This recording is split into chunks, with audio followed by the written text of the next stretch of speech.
Even my parents ask me what this means. But Copals is actually the name of my rescue dog and my rescue cat. The beginning of it is Cody and Opal. So I fused it together and made it Copals.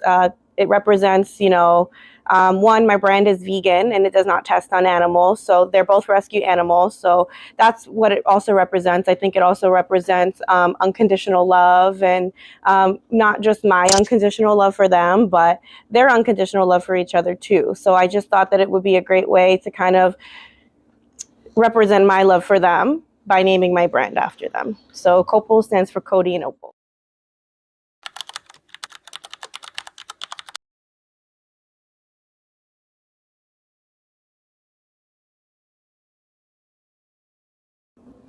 I started it for myself. First and foremost, I started it for myself. I wanted to do something that I was happy to make and proud of. I love all things beauty, and I would wear like all these different lipsticks and lip glosses, and everyone would always be like, "Oh my God, what is that? What are you wearing?" Or "I love that," or "How do you do that?" And one day I woke up and I was like, "Oh, I can do that myself."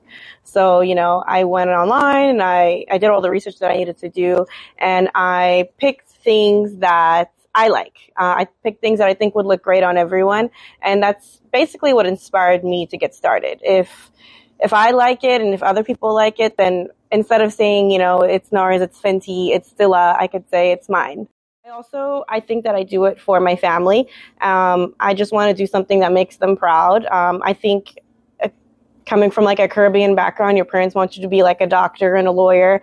I want to be an entrepreneur. I want to be, somebody that my parents are just like, yeah, she's doing great. And I think my mom and my dad do see it too.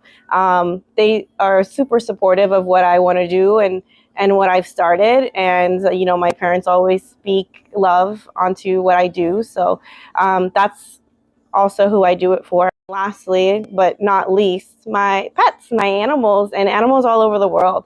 I'd start the brand with a goal that one day the funds that I do make can go back to saving animals and opening sanctuaries in places where they don't have those things, and maybe in countries like even my country where they don't, like in America, they think of animals like your family, like your friends, but in other places they don't. They starve, they don't have places to live, and I just want to make a difference. One of my goals is beauty and confidence in making people feel proud and confident when they walk through a door, from something as small as a lip gloss, but also to, in the end, like save and make a difference.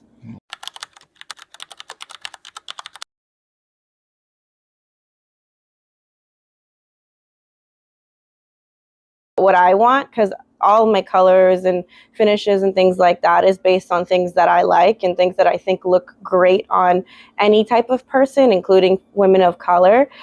So I think just figuring out what everyone wants. A lot of the times I'm super open to listening to what people want and what they're looking for.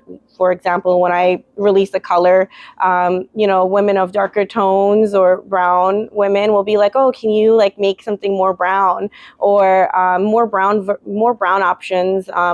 For example, when it comes to lip liners, like I've created several different colors, like from super dark, because everyone's lip pigmentation is different and their skin tones are different, to something super light. But I also believe that it doesn't matter what the color is. It's how you combine it, how you wear it, and your confidence. You can wear whatever you want as long as you're confident.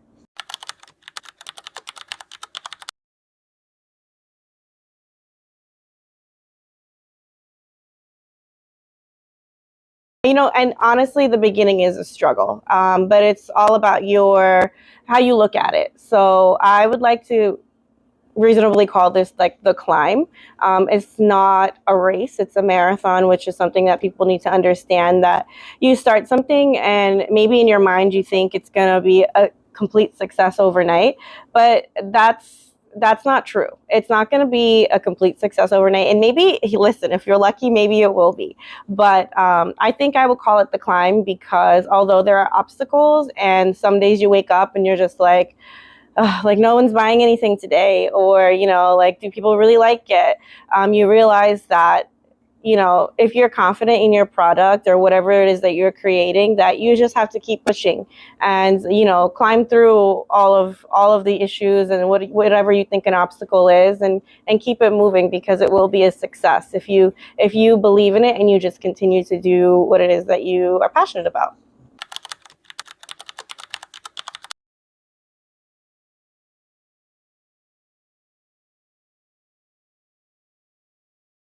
Um, yeah, just don't give up. Like, you're like, not every day is a good day, and you're gonna have bad days, and it's okay to sleep or to do absolutely nothing one day, but just don't give up on the vision, don't give up on the dream.